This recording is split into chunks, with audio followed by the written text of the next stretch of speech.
Astaghfirullah. Bismillahirrahmanirrahim. Assalamualaikum warahmatullahi wabarakatuh.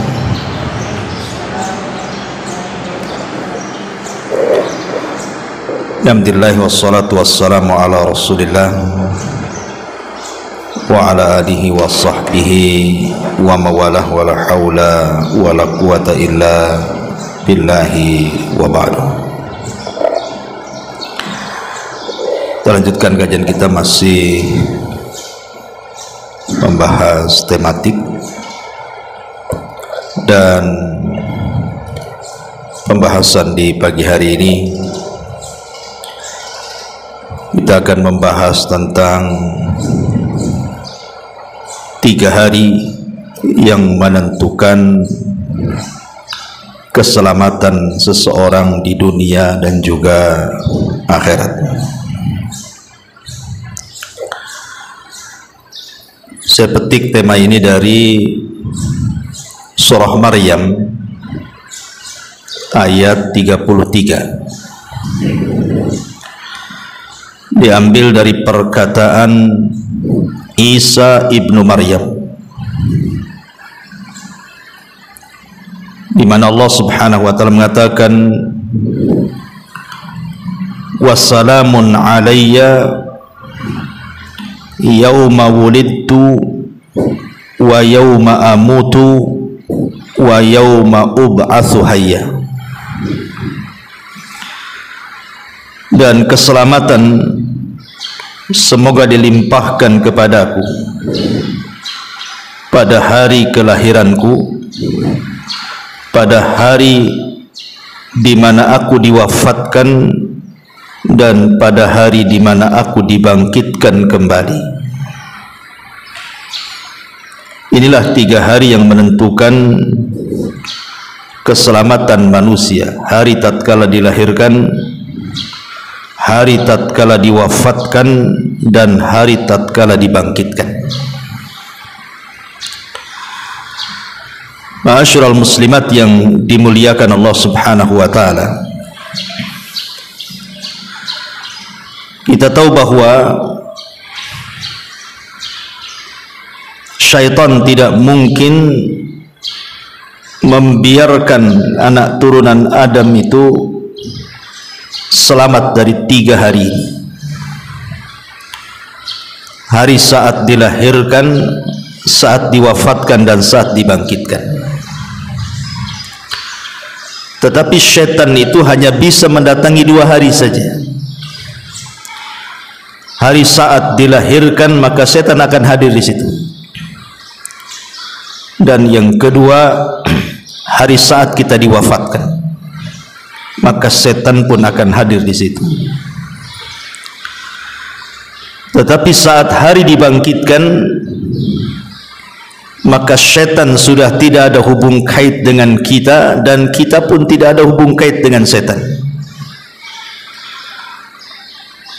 Bahkan Allah Subhanahu wa taala menyebutkan tentang khutbah syaitan pada hari kiamat, sebagaimana Allah katakan, wa qala asyaitanu lamma qudiyal amru innallaha wa'adakum wa'dal haqq wa wa'adtukum fa akhlaftukum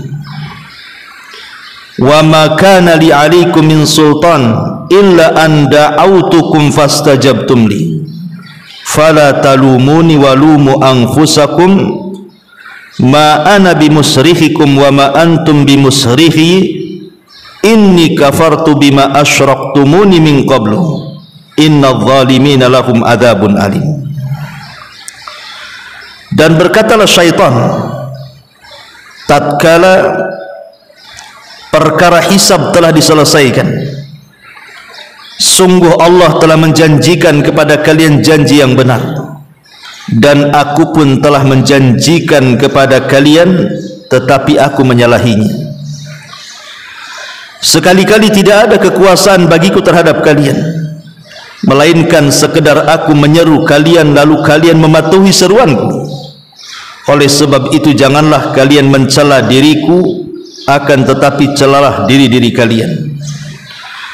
Aku sekali-kali tidak dapat menolong kalian, dan kalian pun sekali-kali tidak mungkin menolongku. Sesungguhnya aku tidak membenarkan perbuatan kalian mempersekutukan aku dengan Allah sejak dulu. Sesungguhnya orang-orang zalim itu mendapatkan siksa yang pedih. Dari ayat ini, maka pada hari dibangkitkan kelak manusia sudah tidak ada hubung kait antara setan dengan kita, karena masing-masing akan berlepas diri, sebagaimana dalam surah Al-Baqarah ayat 166, ittabarra'a alladhina tubi'u minal ladhina taba'u wa ra'awul adzaba wa taqatta'at bihimul asbab. Ketika orang-orang yang diikuti itu berlepas diri dari orang-orang yang mengikutinya, dan mereka melihat siksa Allah di hadapannya, dan ketika segala hubungan antar mereka terputus sama sekali. Berarti dari sini yang ada hubung kait kita dengan syaitan, dan syaitan juga berhubungan dengan kita adalah di 2 hari saja. 2 hari saat kita dilahirkan dan saat kita diwafatkan. Bagaimana caranya supaya kita selamat dari 2 hari tersebut? Tentu untuk menentukan keselamatan hari dibangkitkan, kita akan bahas satu persatu. Ma'asyiral muslimat yang dimuliakan Allah Azza wa Jalla, adapun dalil yang menunjukkan bahwa syaitan hadir saat kelahiran kita, itu disebutkan dalam hadis yang dikeluarkan Imam Muslim. Nabi SAW mengatakan, ma min mauludin yuladu illa nakhussuhu syaitan fayastahillu sarikhan min nakhsati syaitani illa ibna Maryam wa ummahu. Tidak ada seorang bayi pun yang terlahir tanpa mendapatkan tusukan dari syaitan, sehingga bayi itu menangis keras karena tusukan itu, kecuali 2 bayi, Maryam dan juga putranya Isa bin Maryam. Dan juga disebutkan dalam hadis Bukhari dengan lafaz yang sama, fa idza wada'al insan min batni ummihi istahalla sarikha. Ketika manusia dilahirkan dari rahim ibunya, ia menangis keras. Kenapa? Wa dzalika min laqzati syaitan laknatullah. Hal itu disebabkan karena ia ditempeleng oleh syaitan yang sangat terkutuk di sisi Allah Azza wa Jalla. Inilah bukti bahwa saat kelahiran setan itu hadir. Jadi setiap bayi yang dilahirkan kecuali Isa dan ibunya, itu setan sudah ada hadir di situ. Untuk apa? Dalam riwayat menempeleng, dan dalam riwayat menusuk lambungnya. Tetapi tempelengan dan tusukan itu tidak memadaratkan secara kesehatan, tidak memadaratkan secara kesehatan, tetapi itu simbol bahwa setan sudah mulai menabuh genderang perang saja, bahwa aku ini musuhmu. Maka disebutkan oleh para ulama, kenapa setan itu hadir saat kelahiran. Kita tahu, Bu, di dalam surah atau dalam Al-Quranul Karim, surat yang ke-7 ayat 172, ketika Allah Subhanahu wa ta'ala melakukan perjanjian dengan kita di alam ruh. Apa perjanjiannya? Ada yang mengatakan saat Adam diturunkan dan juga Hawa, kemudian mereka berdua berada di padang Arafah, maka Allah Subhanahu wa ta'ala mengusap pundak Adam itu. Maka dari pundak Adam inilah keluar seluruh ruh yang akan jadi turunan Adam. Kemudian Allah Subhanahu wa ta'ala mengumpulkan ruh-ruh itu, kemudian membuat perjanjian dan mengatakan alastu birabbikum, bukankah aku Rabb kalian? Maka semua ruh yang kelak akan jadi turunan Adam mengatakan qalu bala syahidna, ya kami menjadi saksi akan hal itu. Dari sini maka Nabi SAW mengatakan kullu maulud yuladu alal fitrah, setiap bayi yang dilahirkan itu terlahir fitrah, artinya beriman dengan tauhid. Makanya kalau seandainya ada bayi itu terlahir dan tidak dipengaruhi oleh pemahaman apapun, tumbuh begitu saja, maka bayi ini akan tumbuh besar beriman dan bertauhid karena terlahir fitrah. Masalahnya, kenapa kemudian bayi itu kemudian melenceng dari fitrahnya di sini? Maka ayat hadis selanjutnya mengatakan fa'abawahu yuhawidanihi au yunassiranihi au yumajjisani, lingkungan sekitarnya yang menjadikan dia beragama Nasrani. Boleh jadi mungkin kedua orang tuanya, boleh jadi mungkin saudara-saudaranya, boleh jadi mungkin lingkungan di sekitarnya, akhirnya kemudian berpindah dari fitrah ke yang lainnya sehingga dia menjadi Nasrani atau Yahudi atau Majusi. Lah, keterpalingan bayi yang tadinya fitrah kemudian berpaling dari fitrah itu adalah tidak lepas daripada apa? Dari gangguan setan. Makanya setan hadir saat kelahiran. Dia tidak mau bayi ini tumbuh dalam posisi fitrahnya. Dia mau bayi ini dilencengkan dari fitrahnya. Makanya kemudian bayi itu ditempeleng oleh syaitan atau ditusuk lambungnya, seolah-olah setan mengatakan bahwa aku adalah musuhmu, siap-siap kau berhadapan denganku. Makanya kenapa saat kelahiran itu ada rahasia tauhid bagi kedua orang tua. Jangan sampai anak yang dilahirkannya itu terlahir kemudian besar menjadi orang kufur atau musyrik. Apa rahasia dibalik penanaman tauhid itu? Ulama mengatakan saat seorang ibu melahirkan kemudian yang ia sebut adalah Allah ataupun lafaz tauhid la ilaha illallah dan terfikir hanya Allah di benaknya sehingga dia memanggil-manggil Allah Subhanahu wa taala saat melahirkannya, maka panggilan itulah yang akan terekam oleh bayi. Tapi kalau seandainya panggilan orang tua saat merasakan sakit melahirkan itu yang dipanggil justru adalah sekutu-sekutu yang dijadikan sekutu bersama Allah, memanggil berhala, memanggil seperti orang Syiah, ya Husain begitu ya, ataupun berhala-berhala yang lainnya yang ia panggil saat kelahirannya, maka itu pula yang akan merusak fitrahnya. Makanya saat ibu hamil itu perbanyak istighfar, perbanyak berzikir, perbanyak baca Quran, supaya bayi ini ketika lahir di atas fitrahnya dan sampai besar dia mengikuti fitrahnya. Karena setan tidak akan rela bayi yang terlahir fitrah itu kemudian terlahir fitrah terus sampai dia besar. Kalau maunya setan itu disimpangkan. Inilah kenapa saat kelahiran itu yang sangat berperan adalah ibu daripada bayi tersebut, karena bayi kan tidak tahu apa-apa. Jadi yang berperan keselamatan akidah bayi ini adalah orang tuanya.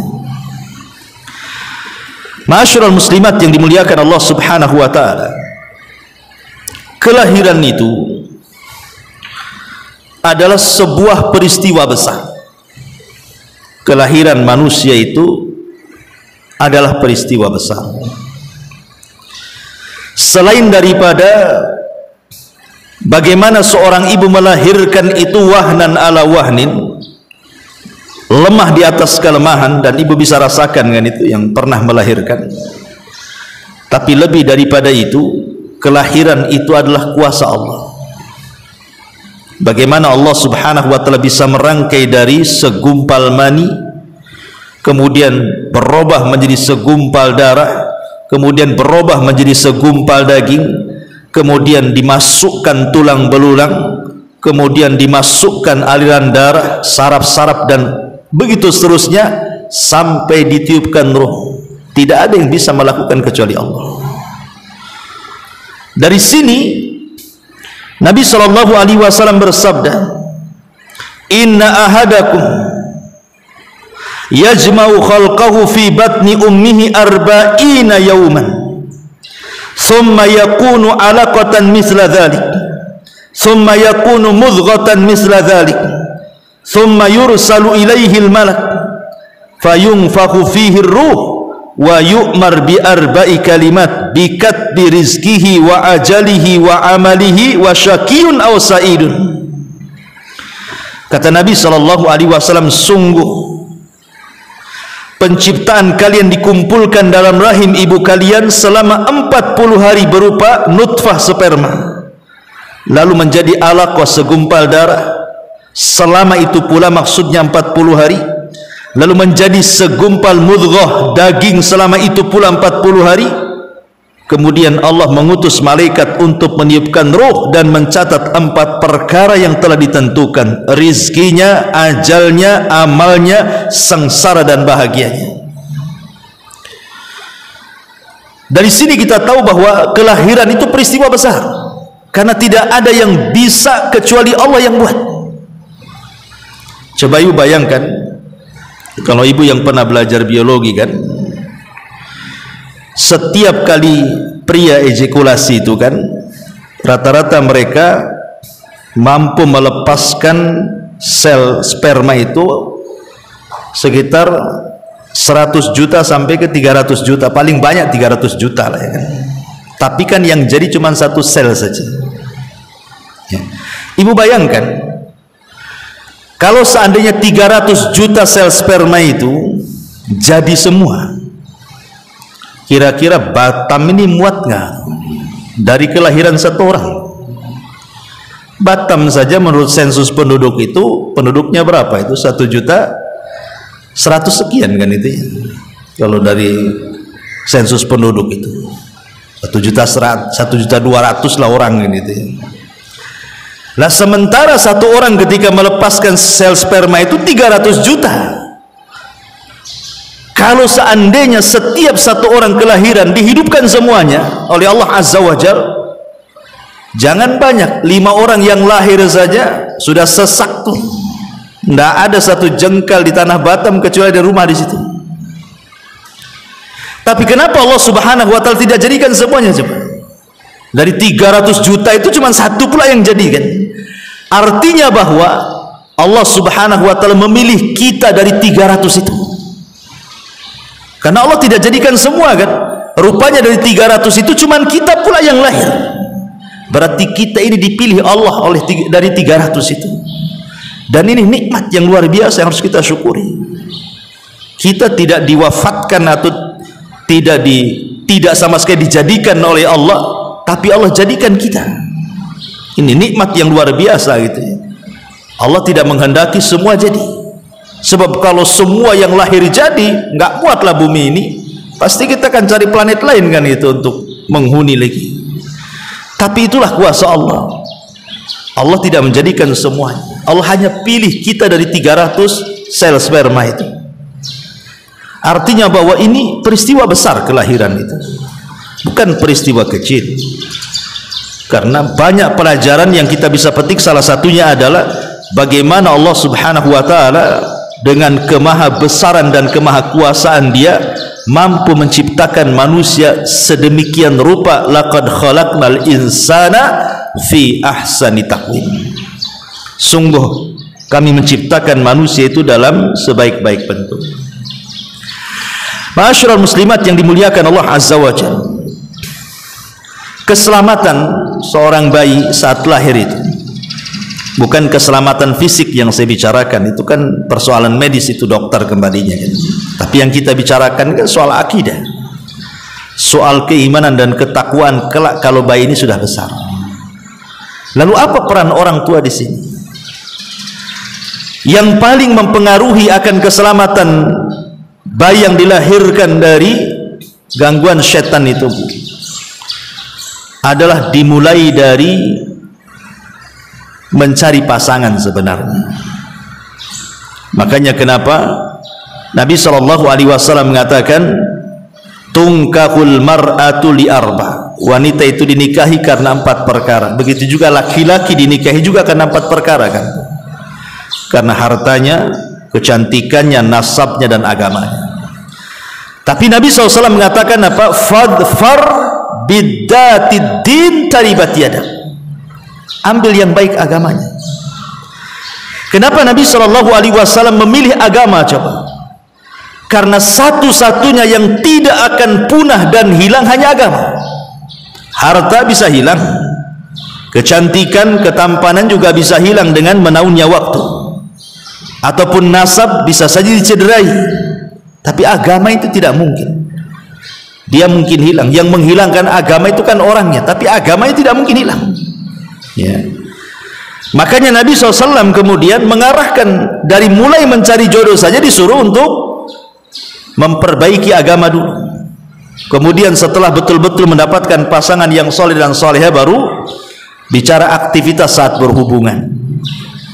Di situ ada doa, minta kepada Allah Subhanahu wa taala agar keturunan kita menjadi keturunan yang saleh. Lihat para nabi. Nabi Ibrahim alaihi salatu wassalam lama tidak punya keturunan kan? Dia terus berdoa kepada Allah, Rabbi habli minas salihin, ya Rabb, anugerahkan kepadaku keturunanku yang saleh. Lihat pula Zakaria, dia mengatakan fahabli min ladunka waliyan yarithuni wa yarithu min ali Ya'qub waj'alhu rabbi radiyah. Ya Rabb, berikan kepadaku dari sisimu anak yang baik yang akan mewarisi diriku dan mewarisi keluarga Yakub ya.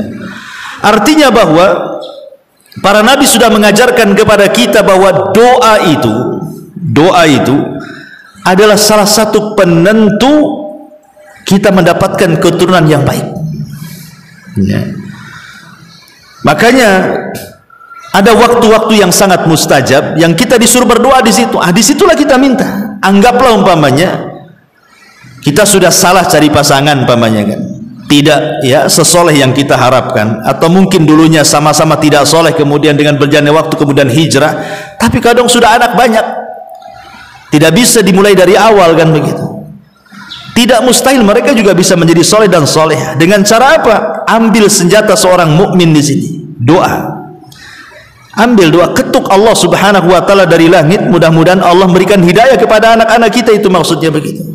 Karena kan banyak tuh orang-orang tua yang ngeluh ya, ngeluh kepada kita ini, Ustaz, anak saya ini nakal sekali, gimana caranya supaya anak saya itu baik, mau sholat, kadang disuruh sholat aja perang dulu sama anak, gak bisa langsung disuruh itu, kita perang, bahkan kita diancam pula sama anak. Sebenarnya kalau tidak bisa dengan cara keras, dengan cara lembut sudah tidak bisa lagi. Artinya kan mencari sebab ibu sudah ambil, sebabnya sudah benar, menyuruh anak kan itu dengan cara lembut sudah, dengan cara kasar juga sudah, tetap saja ngajak perang anak tuh ya. Maka satu-satunya senjata cuma satu, ketuk pintu langit, maksudnya berdoa kepada Allah. Kalau setiap hari diambil umpamanya sepertiga malam akhir kita berdoa, kita ketuklah pintu langit itu, ya Allah, sadarkan anak saya, sadarkan anak saya. Mustahil Allah itu tidak mungkin menyadarkan anaknya, karena kalau setiap hari diketuk kan pasti juga Allah akan mengabulkan. Dan jangan pernah mengatakan saya sudah sering berdoa Ustaz tapi masih nakal, justru yang enggak, itu yang enggak akan dikabulkan.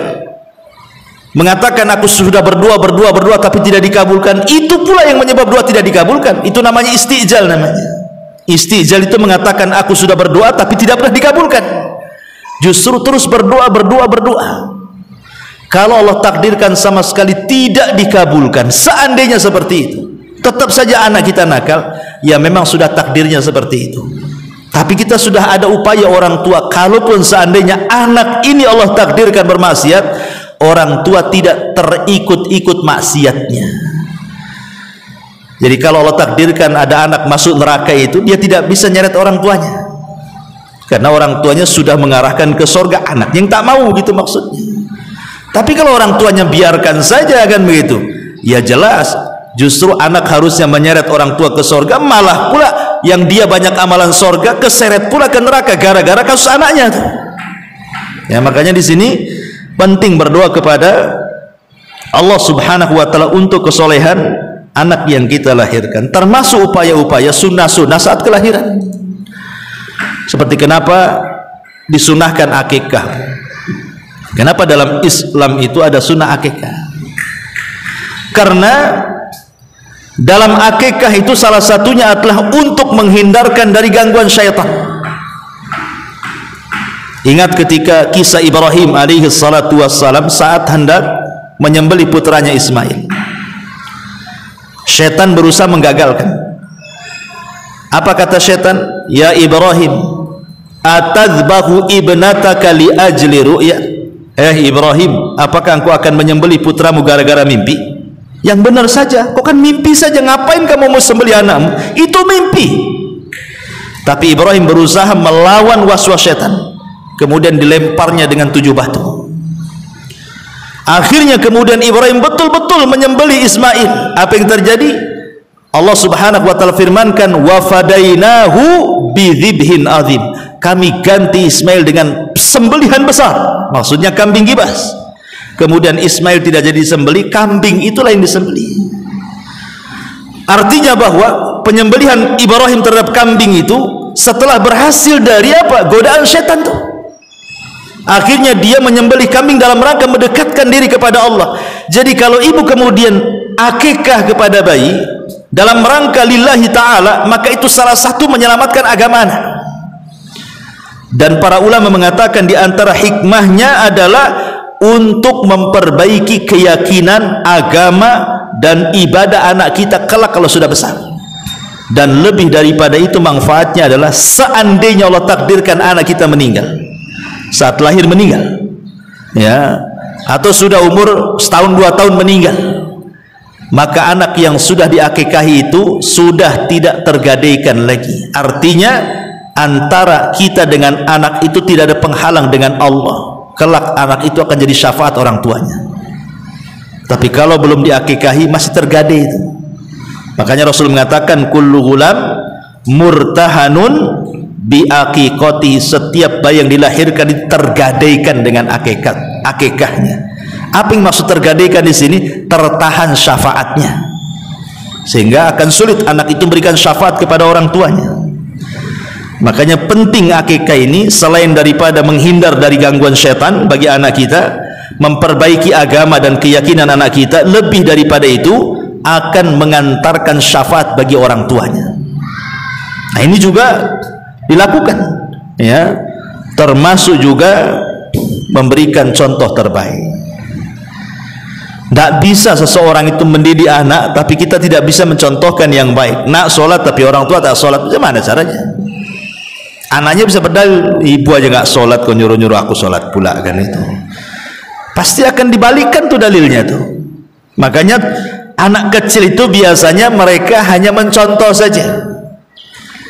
Coba anak-anak kecil itu, anak-anak tanggung itu kan, umur 3, 4, 5 tahun dan pokoknya belum besar lah, itu kan mereka hanya melihat apa yang dilakukan orang tuanya, maka dia ikut. Makanya kalau ibu punya anak kecil kan, kemudian disuruh main itu pulang dapat kosakata baru. Dari mana itu kosakata baru? Kadang-kadang itu bahasanya nggak jelas tuh, bahasanya yang kasar-kasar, orang tua tidak pernah mengajari itu, tapi dia pulang pula ada bawa kosakata baru tuh anak-anak tuh, menunjukkan bahwa anak kecil itu hanya melihat, mendengar, menghafal. Kalau itu yang kemudian dicontohkan oleh orang tuanya suka baca Quran, suka sholat, suka wirid, dan anak kecil melihat kita, pasti nggak disuruh pun dia ikut-ikut, namanya anak-anak kan itu ya. Dan kalau itu sudah menjadi kebiasaan dia, akan mudah lagi nanti kalau dia sudah besar. Nah itulah makanya butuh al-qudwatul hasanah di sini. Dari sini kata ulama salaf, liyakun awal islahika libaniyin islahuka li nafsika. Kata ulama, hendaklah kebaikan dirimu terhadap anakmu atau memperbaiki dirimu kepada anakmu itu dilakukan dengan cara perbaiki dirimu sebelum memperbaiki anakmu. Ma'asyiral muslimat yang dimuliakan Allah Azza wa Jalla. Jadi terus kewajiban kita mendidik anak, kemudian bukan hanya sekedar membina jasmaninya saja, Bu, tetapi juga lebih daripada itu adalah rohaninya. Terkadang kesalahan orang tua mendidik itu kan hanya diperhatikan soal jasadnya saja. Ketika dia sakit, orang tua stres kan itu ya, cemana anak saya. Ketika anak kita belum makan itu, satu hari dicari dia belum makan, ya kasihan kan itu. Ketika tidak punya pakaian, sibuklah carikan pakaian. Ketika jatuh saja khawatirnya luar biasa, hilang satu hari saja udah cemas luar biasa. Apa hanya sebatas itu kasih sayang orang tua memperhatikan jasad anak? Tidak. Lebih daripada itu, hendaklah rohaninya, iman, takwa, akidah, itulah yang ditanamkan sejak kecil. Dan itu kita bisa dilihat dari kasusnya Luqmanul Hakim kepada putra-putranya. Apa nasihat disebutkan dalam surah Luqman itu? Allah mengatakan, ya bunayya la tusyrik billahi inna syirka la zulmun azim. Wahai anakku, janganlah sekutukan Allah dengan menyekutukan Allah, sesungguhnya kesyirikan itu adalah kezaliman yang sangat besar. Ini yang pertama, yauma wulid, pada hari dilahirkan. Kemudian yang kedua, setan akan hadir saat manusia diwafatkan. Ma'asyiral muslimat yang dimuliakan Allah Subhanahu wa ta'ala, kita tahu bahwa setan tidak akan redha apabila manusia menghembuskan nyawa terakhirnya dia dihadiahi oleh Allah sebagai husnul khotimah. Setan tidak akan rela. Makanya setan itu akan lebih dekat kepada orang sakit dibandingkan orang sehat. Untuk apa? Menanamkan keputusasaan. Bagaimana caranya orang sakit itu putus asa? Ini yang target setan ini, supaya mati di atas keputusasaan. Dan kita bisa saksikan betapa banyak orang sakit yang diuji oleh Allah dengan sakit yang parah, terbaring stroke atau di kursi roda atau terbaring dalam pembaringan tidak bisa apa-apa, kadang-kadang menahun sakitnya. Terkadang setan masuk di otak dia, ya udah lebih baik mati saja. Ya, terkadang sebagian mereka betul-betul mengakhiri hidupnya saking putus asanya dengan penyakitnya. Lah kalau itu yang terjadi, berarti setan itu berhasil menjadikan dia wafat di atas suul khatimah. Makanya kenapa kita saat sedang sakit itu perbanyak isti'adzah, itu perbanyak minta perlindungan dari setan yang terkutuk kepada Allah Azza wa Jalla. Itu banyak isti'adzah dan istighfar saat sakit itu, supaya jangan-jangan dekat-dekat setan. Karena begini, Bu, kalau saat detik-detik wafatnya yang turun itu malaikat, maka setan akan lari. Dan itu yang kita harapkan. Sebagaimana Allah mengatakan dalam Al-Quran itu, innal ladzina qalu rabbuna Allah thumma istaqamu tatanazzalu alaihimul malaikah alla takhafu wa la tahzanu wa abshiru bil jannati allati kuntum tu'adun.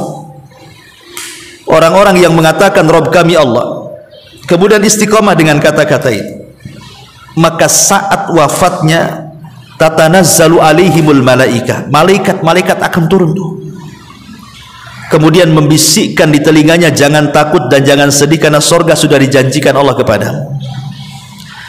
Ketika malaikat rahmat itu yang turun, maka secara otomatis setan akan lari, Bu. Karena setan itu akan kabur kalau melihat malaikat. Setan itu pasti lari tuh kalau melihat malaikat itu. Buktinya adalah ketika perang Badar. Jadi iblis itu menjelma sebagai Suraqah ibn Malik. Dalam riwayat sebagai Syekhun Najd, orang tua dari Najd, ikut rapat bersama Abu Jahal. Kemudian dia menjanjikan nanti kalau terjadi peperangan dia akan bawa pasukannya. Supaya apa? Mengompori pasukan Abu Jahal supaya menyerang Nabi. Ketika Abu Jahal terkompor dengan iblis ini, bahwa iblis akan membawa bala tentaranya membantu Abu Jahal dan pasukannya, ketika betul-betul terjadi perang Badar, apa yang terjadi, Bu? 5.000 malaikat turun dipimpin Jibril. Maka orang tua yang kemudian berbentuk Suraqah ibn Malik ini, ketika melihat para malaikat turun dari langit, langsung dia lari, tidak mau ikut terlibat perang. Jadi orang-orang musyrik Arab ini mengatakan, ya Suraqah, mau pergi kemana kamu? Bukankah kau yang menjanjikan bahwa kau akan datang dengan pasukan membantu kami, katanya. Apa kata Suraqah? Dia mengatakan, inni ara ma la taraw, inni akhafullah, aku melihat yang kalian tidak lihat. Maksudnya apa? Aku melihat malaikat, kalian tak tahu. Jadi kata Suraqah, ini jelmaan iblis ini, dia mengatakan, saya melihat apa yang kalian tidak lihat, saya takut kepada Allah. Dari situ dia pergi kabur dari peperangan itu, dan Allah menangkan kaum muslimin atas berkat bantuan Allah dengan mengirim 5.000 malaikat dipimpin oleh Jibril dengan menunggang kuda namanya Haizum, dan Allah menangkan. Dari sini dalil apa? Bahwa kalau malaikat turun, setan pasti kabur. Makanya Rasul mengatakan, tidak ada hari di mana setan merasa terhina, merasa rendah, kecuali di hari Arafah dan saat perang Badar. Kenapa? Karena di 2 hari itu malaikat turun. Makanya harapan kita saat kita detik wafat itu, semoga Allah menurunkan malaikat supaya setan gak dekat-dekat dengan kita. Dan itu hanya bisa dilakukan orang-orang yang istiqomah. Makanya hadis Rasul mengatakan apa, Bu? Rasul mengatakan, man mata yub'atsu kullu 'abdin ala ma mata alaihi. Yub'atsu kullu 'abdin ala ma mata alaihi. Manusia itu akan diwafatkan, dalam riwayat dibangkitkan di sini, dalam riwayat diwafatkan atas setiap hamba disesuaikan dengan kebiasaan hidupnya. Kalau hidupnya penuh dengan istiqomah, pemain istiqomah sholat terus, maka dia akan diwafatkan seperti itu. Kalau selama hidupnya istiqomah puasa terus, maka akan diwafatkan seperti itu, sedang puasa. Kalau seumur hidupnya dia gemar baca Quran terus, maka akan diwafatkan seperti itu, baca Quran. Karena Ibnu Katsir mengatakan, man mata ala syai'in, gimana lafaz? Pokoknya lafaznya, barang siapa yang meninggal, maka dia akan meninggal sesuai dengan kebiasaannya. Kita biasa apa? Kalau biasa maksiat, meninggal di atas maksiat. Kalau biasa ibadah, meninggal di atas ibadah. Gitu maksudnya. Makanya hanya orang-orang yang istiqomah itulah yang tatanazzalu alaihimul malaika, malaikat akan turun. Yang istiqomah ini, istiqomah mungkin istiqomah di sholat sunnahnya, istiqomah di puasa sunnahnya, istiqomah di istighfarnya, istiqomah di zikirnya, istiqomah di baca Qurannya, istiqomah dimanapun dari segi ibadah, maka disitulah yang akan menolong kita menentukan keselamatan saat kita wafat itu. Karena kalau malaikat yang turun, setan pasti pergi, gak akan dekat-dekat kita. Tapi kalau sudah tidak istiqomah, lihat Allah mengatakan dalam Quran, dalam surah Asy-Syu'ara ayat 221 sampai 223, Allah mengatakan apa? Hal unabbiukum ala man tanazzalu syayatin tanazzalu ala kulli affakin athim. Maukah aku habarkan, kata Allah, setan-setan itu turun untuk siapa? Setan-setan turun itu kemana? Kepada siapa? Maka Allah jawab, tanazzalu ala kulli affak. Setan-setan itu turun kepada setiap orang yang suka banyak dusta, maksudnya para dukun dan tukang-tukang sihir. Kemudian athim, para pendosa, ahli maksiat, ya. Jadi setan itu akan turun kepada ahli maksiat. Jadi kalau seandainya setiap hari dia gemar bermaksiat, maka saat sakaratul maut yang turun bukan malaikat, setan tuh. Ya, setan itulah yang kemudian menjadikan dia suul khatimah. Tapi kalau dia istiqomah di atas ibadah, yang turun malaikat, setannya pergi. Nah, tinggal milih itu. Kita disuruh memilih setan yang turun saat sakaratul maut ataukah malaikat yang turun saat sakaratul maut. Kita tinggal milih. Kalau ingin istiqomah di atas ibadah, maka malaikat akan turun. Tapi kalau istiqomah di atas perbuatan dusta dan perbuatan dosa, maka Allah katakan tanazzalu ala kulli afakin athim. Maka setan akan turun kepada para pendusta dan juga para pendosa, ahli maksiat. Dari sini kalau kita melihat sejarah ulama-ulama salaf itu, mereka sangat takut luar biasa dengan su'ul khatimah. Sangat takut luar biasa.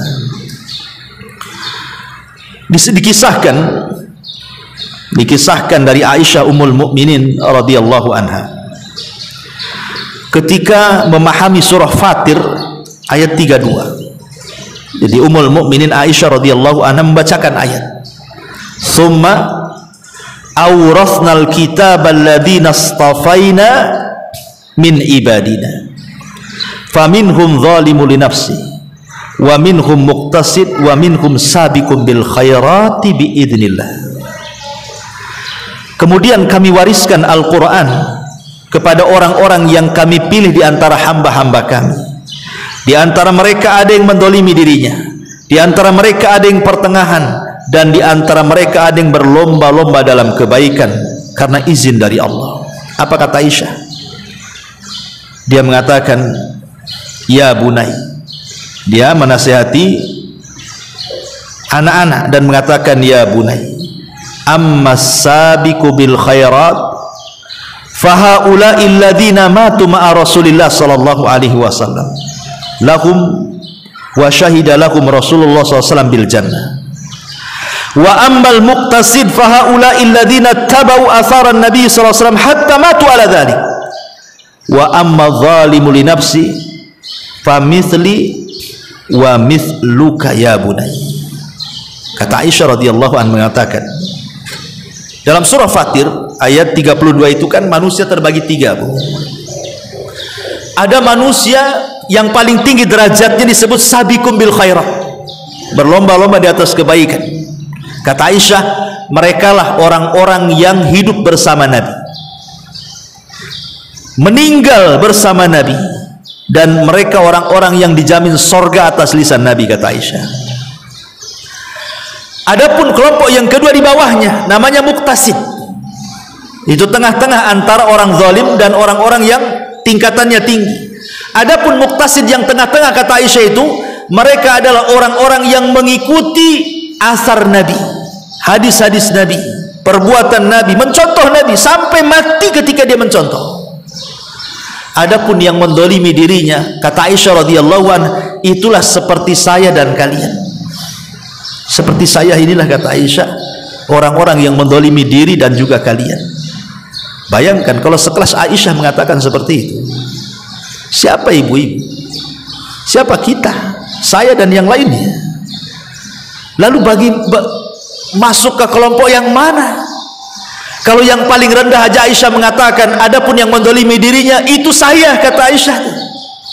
Gimana kita? Sementara manusianya terbagi menjadi tiga saja tuh. Kita ini yang keberapa? Enggak termasuk tiga-tiganya kalau itu diborong semuanya. Dari sini ma'asyiral muslimat yang dimuliakan, bagaimana Aisyah radhiyallahu anha mencontohkan kepada kita ketakutan yang luar biasa. Kalau dia termasuk zalimul li nafsi. Tetapi ini kan tentu tawaduknya beliau. Dia mengatakan seperti itu kan rendah dirinya Aisyah karena takutnya kepada Allah Subhanahu wa taala. Bahkan Sufyan Ats-Tsauri rahimahullahu taala. Jadi dia berdialog dengan Hammad ibn Salamah. Sufyan Ats-Tsauri ini berdialog dengan Hammad ibn Salamah. Ketika itu Sufyan Ats-Tsauri sedang sakit parah. Ya, Sufyan Ats-Tsauri itu sedang sakit parah. Lah Hammad ibn Salamah ini memuji Sufyan Ats-Tsauri dan mengatakan kepada Sufyan Ats-Tsauri, apa yang kau akan takutkan wahai Sufyan? Engkau ini seorang alim, engkau seorang ahli ibadah, seandainya kau mati kau akan dapat tempat yang indah di sisi Allah, kata Hamad ibn Salamah. Maka Sufyan Ats-Tsauri mengatakan, as'aluka billah ya Hamad, atadhunnu anna mithli yanju minan nar? Wahai Hamad, as'aluka billah, aku memohon kepadamu karena Allah, apakah orang sepertiku akan layak selamat dari neraka? Apakah orang sepertiku akan selamat layak dari neraka? Lihat, ini kata-kata ini dalam, karena terlontar dari seorang alim min ulama'i tabi'in, generasi kedua loh setelah sahabat, Sufyan Ats-Tsauri, dan dia adalah imam tabi'in, imamnya para tabi'in. Kok dia bisa ngomong kepada Hamad ibn Salamah dan mengatakan, as'aluka billah ya Hamad, atadhunnu anna mithli yanju minan nar? Aku memohon kepadamu dengan menyebut nama Allah ya Hamad, apakah orang sepertiku layak selamat dari neraka? Itu menunjukkan bahwa ketakutannya ulama salaf itu sampai mereka merendah diri, tawadhu, karena siapapun yang merendah diri maka Allah angkat derajatnya. Dia tidak pernah sombong dengan ketaatannya, tidak pernah menghitung-hitung amalnya, tidak seperti orang belakangan sekarang. Kadang-kadang sedekah dihitung-hitung dia, saya sudah sumbang sana, saya sudah sumbang sini, sudah mau mana lagi ya katanya, seolah-olah dia sudah semuanya kan gitu. Saya sudah sholat malam, sholat duha, apalagi ini katanya. Gak usah diingat-ingat ibadah itu, dihitung-hitung tidak perlu, sudah ada yang menghitungnya Allah subhanahu wa ta'ala. Ma'asyiral muslimat yang dimuliakan Allah azza wa jalla, sampai Mu'adz bin Jabal radhiyallahu anhu. Mu'adz bin Jabal radhiyallahu anhu itu saat wafatnya, malam harinya dia ketakutan mati, tapi di pagi harinya tiba-tiba dia mengharap akan kematian, sampai dia mengatakan sambil menangis itu, a'udzubillah min lailatin sahibuha ilan nar, aku berlindung kepada Allah dari malam yang pagi harinya seseorang harus dihantar ke neraka. Karena malam, Mu'adz itu kan satu keluarga kena taun, kena wabah, meninggalnya itu karena kena wabah, dia kena taun, ya kan. Tapi bagaimana Mu'adz mengajarkan kepada kita supaya berhusnudzon kepada Allah, berhusnudzon dan tetap takut saat menjelang wafatnya, sampai-sampai para ulama mengatakan bahwa yang aku takutkan saat wafat itu bukan persoalan kurang ini kurang itu, tetapi yang aku takutkan kalau seandainya Allah cabut keimanan dalam dadaku. Itulah ketakutannya ulama salaf saat kematian. Maka dari sini ada pelajaran apa, Bu? Jangan merasa aman dari makar Allah. Afa aminu makrallah fala ya'man makrallah illal qaumul khasirun. Apakah mereka merasa aman dari makar Allah, dari azab Allah yang tidak terduga-duga? Tidak ada yang merasa aman dari azab Allah kecuali orang-orang yang rugi. Jangan pernah merasa aman, ya, sehebat apapun kita jangan pernah merasa aman. Walaupun kita sudah merasa ahli ibadah, malamnya ibadah, siangnya ibadah, hampir setiap detik kita ibadah, jangan pernah merasa aman dari azab Allah. Kenapa? Karena hati seseorang itu yang memegang Allah. Kapanpun Allah mau, Allah bisa sesatkan kita. Sebagaimana kapanpun Allah mau, Allah bisa berikan petunjuk kepada kita. Ingat sebuah hadis yang Rasul katakan, innal abda la ya'malu bi amali ahlil jannah. Ada seorang hamba itu setiap hari amalannya penduduk surga, Bu. Salat, puasa, zakat, macam-macam. Sampai surga dengan dia itu tinggal satu hasta lagi, tinggal dari sini, jarak dia dengan surga tinggal segini. Tetapi apa yang terjadi di ujung hayat sebelum wafatnya, faya'malu bi amali ahlin nar, tiba-tiba dia melakukan amalan penduduk neraka, kemudian dia wafat dengan itu, fayadkhuluha, maka dia pun masuk ke neraka. Padahal satu kehidupan dia gunakan untuk ibadah, tapi di ujung hayat Allah takdirkan pula dia bermaksiat dan ditutup pula dengan kemaksiatan. Maka dari sini Nabi SAW mengatakan, innamal a'mal bil khawatim. Amal itu ditentukan akhirnya, bukan awalnya. Tetapi bagaimanapun akhir pun tetap yang menentukan awalnya. Supaya akhirnya baik pun ditentukan dengan dari awalnya juga. tapi yang menentukan semuanya bukan awal, bukan tengah, tapi akhirnya. Itulah kenapa Rasul mengatakan innamal a'mal bil khawatim. Amal itu ditentukan dengan akhirnya. Ma'asyiral muslimat yang dimuliakan Allah Subhanahu wa taala. Makanya lihat orang-orang yang Allah Subhanahu wa taala takdirkan dengan kematian baik, karena turunnya banyak malaikat kepadanya menghabar gembirakan kabar-kabar yang baik.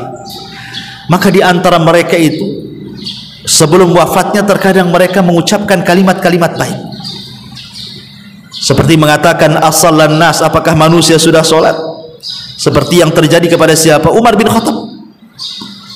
Umar sebelum wafatnya tuh, ketika dia sadar, yang pertama diingat apa? Sholat.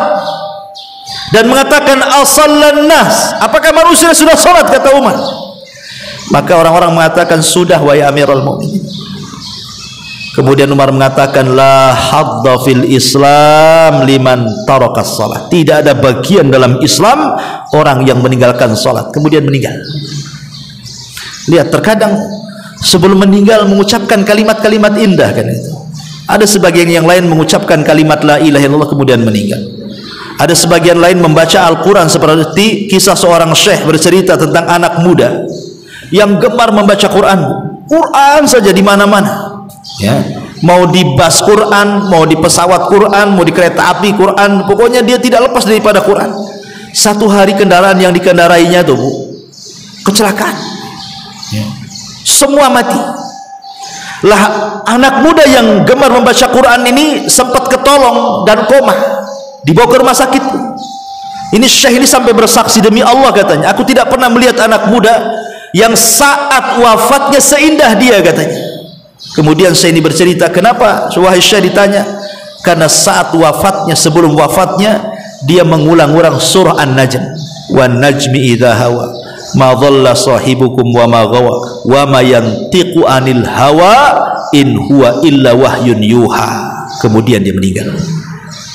Di kalimat wa ma yantiqu anil hawa, tidaklah Muhammad itu mengucapkan dari hawa nafsunya, in huwa illa wahyun yuha, melainkan wahyu yang diwahyukan kepadanya, maksudnya Quran. Dia meninggal dalam kalimat ini, ya. Jadi itulah kalau malaikat yang turun, macam-macam ekspresi orang meninggal itu. Ada yang tersenyum, ada yang kemudian penuh dengan keringat di dahi, dan itu ciri-ciri husnul khatimah, dan begitu seterusnya. Tapi kalau setan yang turun macam-macam juga tuh orang wafat tuh. Ada yang dikomakan gak mati-mati, tersiksa hidupnya. Ada yang kemudian nyerocos tidak jelas, ditalkin la ilaha illallah, malah mengatakan kafartu bima taqul, aku kufur dengan yang kau ucapkan. Ada juga yang mengatakan seperti itu. Seorang syekh bercerita, jadi ada anak muda sedang sakaratul maut, dia ahli maksiat anak muda ini. Ditalkin sama seorang alim, ya fulan qul la ilaha illallah. Wahai fulan, katakan la ilaha illallah. Apa kata dia? Kafartu bima taqul, aku kufur dengan kalimat itu katanya. Kemudian dia meninggal. Sampai seperti itu menolak kalimat itu. Padahal tidak ada satupun kalimat yang mampu diucapkan orang sedang sakaratul maut kecuali la ilaha illallah. Tidak ada. Sebutkan kalimat apa yang mudah diucapkan orang sakaratul maut kecuali kalimat la ilaha illallah. Hanya itu yang bisa diucapkan orang sedang sakaratul maut. Tapi betapa banyak orang yang tidak sanggup mengucapkannya, apalagi yang lain. Ya, kadang-kadang aneh nih, orang sedang sakaratul maut diajak ngobrol, apa yang diajak ngobrol, udah mau mati, ya, ditalkin dengan la ilaha illallah. Ya. Ma'asyiral muslimat yang dimuliakan Allah azza, dan banyak lagi kisah-kisah para sahabat, ya, dan juga para tabi'in, bagaimana saat wafat mereka wafat di atas husnul khatimah. Artinya inilah hari kedua supaya kita selamat dari setan saat kematian, karena setan lebih dekat minta kepada Allah agar yang turun para malaikat, dan itu dengan cara beristiqomah di atas ibadah. Dan yang terakhir tentu wa yauma ub'atsu hayya, saat kita dibangkitkan. Dan keselamatan saat dibangkitkan itu ditentukan saat kita dilahirkan dan saat kita diwafatkan.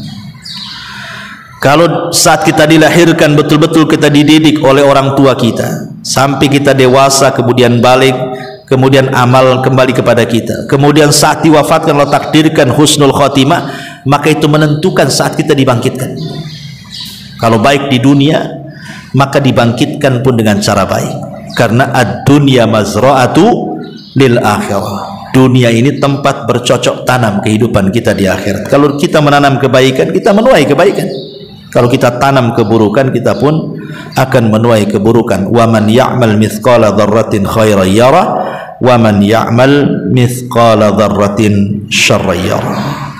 Wallahu a'lam bissawab. Saya kira ini Bu untuk tema. Karena kalau kita habiskan nanti ada tanya jawab waktunya. Baik, kita buka tanya jawab, mungkin 1-2 pertanyaan, silakan.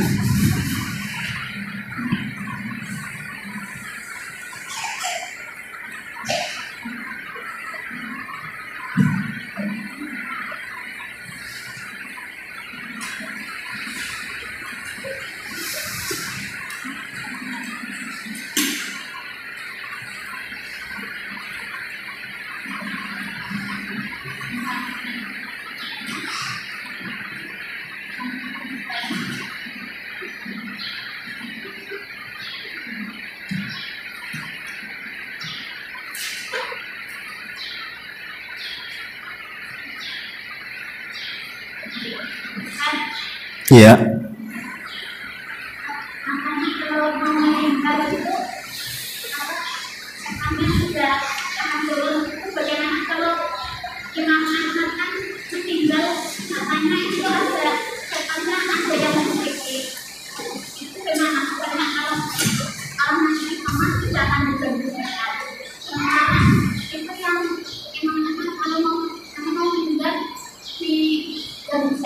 Iya. Ya, alhamdulillah. Semua orang akan diganggu setan. Mau ulama, mau siapapun, saat kematian itu akan diganggu setan, kecuali nabi. Kecuali para nabi, karena mereka maksum. Ya. Tetapi orang-orang yang beriman, sehebat apapun setan mengganggunya, maka tidak akan bisa diganggu. Orang yang beriman tuh. Maka Imam Ahmad saat dia tidak sadarkan diri, kemudian dia mengigau, ya mengigau. Saat sadar ditanya sama anaknya igauannya itu, rupanya Imam Ahmad bercerita bahwa dia didatangi setan, kemudian diajak murtad, disuruh masuk Nasrani, disuruh masuk Yahudi, tapi mana lah tidak mau, ya sampai akhirnya dia sadar, kemudian dia meninggal di atas la ilaha illallah. Ya. Jadi bukan masalah siapa orangnya, tetap setan akan datang saat kematian, sebagaimana setan datang saat kelahiran. Karena setan tidak mau orang mati itu husnul khotimah, paling pantang, karena setelah kematian tidak ada lagi harapan bagi setan mengganggunya. Kalau orang sudah mati, setan nggak mungkin mengganggu, karena sudah terputus hubungan dia dengan setan. Jadi kesempatan terakhir setan itu mengganggu orang itu ya ketika sakaratul maut, karena habis itu tidak ada lagi kesempatan. Makanya bagaimana setan berusaha untuk supaya orang itu dibuat putus asa. Makanya lihat orang sakit ibu, ketika dia sehat, dia tahu akidah yang benar, tidak boleh datang ke dukun, tidak boleh datang ke ini ke itu. Tapi kalau sudah sakit parah bu, kadang-kadang akidah itu hilang. Udahlah, bawa saya ke dukun, yang penting sembuh, gitu kan? Padahal ketika dia tahu ke dukun tuh haram, ke dukun tuh syirik. Tapi orang sakit tuh kadang-kadang menghilangkan akidah. Walaupun ketika saya tahu dia hukum datang ke dukun tak boleh, kalau ketika sakit hilang tuh semuanya. Udah nggak apa-apa, saya nggak tahan, tolong bawa aja ke dukun sana, karena mendengar mungkin dukun anu bisa menyembuhkan itu. Nggak peduli itu, yang penting sembuh. Ya, itulah pandainya setan tuh di situ. Dia diangan-angani bahwa terkadang sengaja ada orang datang menceritakan tentang perobatan dukun ini bagus-bagus, kerekamlah sama orang sakit. Akhirnya minta dibawa ke tempat itu. Iya, kalau sembuh, kalau mati kan habis tuh amalannya. Dia terlampau berjudi bahasa kita kan itu. Ya kalau dapat untung, kalau tak dapat ya buntung lah kan itu. Harusnya seorang muslim tidak demikian. Kalau itu tahu haram ya haram, tidak boleh, bersabar saja kan itu. Wallahu a'lam. Ya.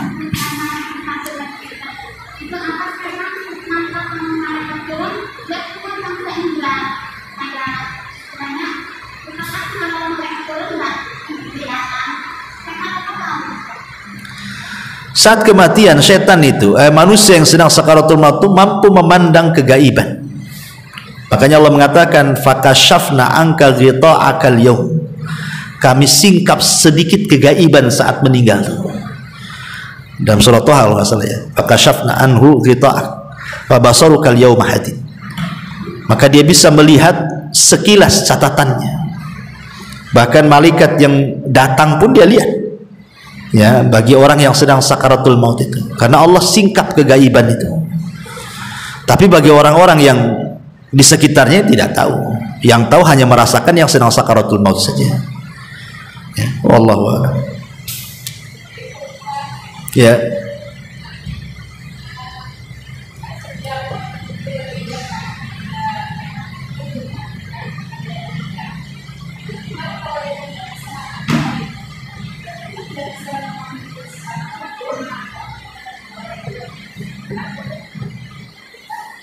Coba kasih mic-nya, nggak dengar.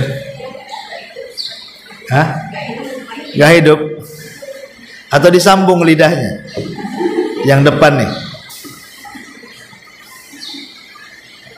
Ya agak maju aja Bu, apa?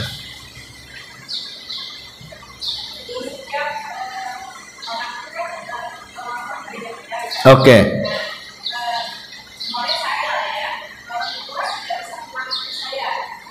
Orang tua tidak bisa mendidik.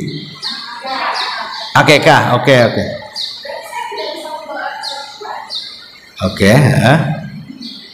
Pertanyaannya itu. Iya, akekah ini kembali kepada hukum. Hukum akekah ini wajib atau sunnah muakkadah. Itu dulu.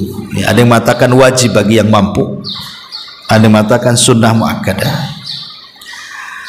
Tapi yang jelas bahwa seandainya pun pendapatnya wajib, tetapi di situ tidak wajib mutlak, tapi wajib bagi yang mampu. Maksudnya orang tuanya kalau mampu kok tidak mengakekahi, itu salah.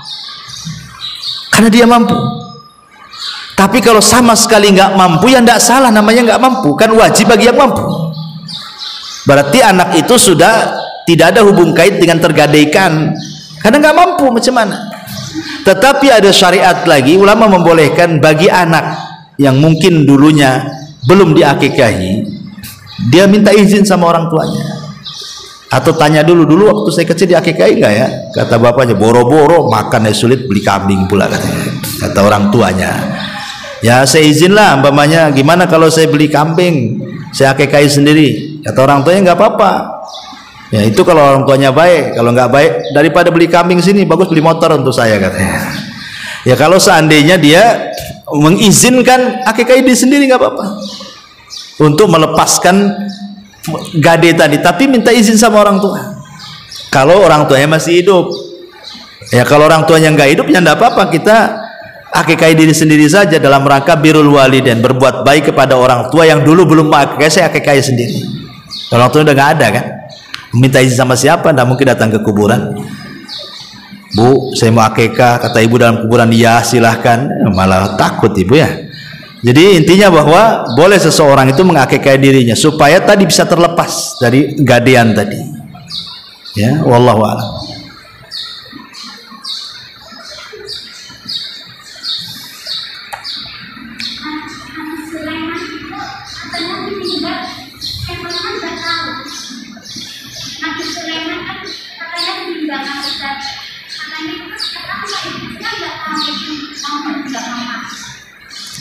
Iya, Nabi Sulaiman meninggal, setan mah nggak tahu, karena nggak tahu yang gaib, setan itu. Dan itu memang khususnya Nabi Sulaiman. Nabi Sulaiman itu ketika meninggal memang dalam rangka menghinakan syaitan, jin yang diperintahkannya. Jin tidak tahu kalau Sulaiman itu sudah mati, karena kan tidak berani dekat mereka. Dekat aja tidak berani jin-jin itu. Jangankan ngecek Nabi Sulaiman megang-megang, dekat aja tidak berani kan itu. Jadi tidak tahulah. Nah, karena memang Nabi Sulaiman sendiri yang sudah berdoa kepada Allah kan, Rabbi habli mulkan la yambagi li ahadin min qabli. Ya Allah, berikan kekuasaan kepadaku yang jangan kau kasihkan kepada orang setelahku. Berarti khusus Sulaiman saja tuh. Kekuasaan bisa menundukkan jin, bisa macam-macam kan, nggak ada lagi kecuali Sulaiman. Tapi jin aja ketakutan, saking ketakutannya disangka Sulaiman tidur, bukan sedang udah meninggal. Tidak. Baru setelah kemudian tongkatnya itu yang dipegang itu, kan namanya dia pakai tongkat begini, kena rayap tongkatnya, sudah tidak ada lagi pegangan, jatuhlah Sulaiman. Karena seorang nabi itu walaupun ratusan tahun tidak akan dimakan tanah jasadnya, ya awet seperti itu. Jadi sangkanya belum mati, karena nabi itu nggak kemakan. Lain dengan selain para nabi, kita aja mungkin meninggal 1 minggu udah busuk kan gitu ya. Kalau nabi tidak, para nabi itu akan dijaga karena tidak akan dimakan bumi. Makanya jin-jin nyangka dia belum meninggal, padahal udah meninggal. Wallahu a'lam. Ya, saya kira cukup. Subhanaka bihamdika, asyhadu an la ilaha illa anta, astaghfiruka.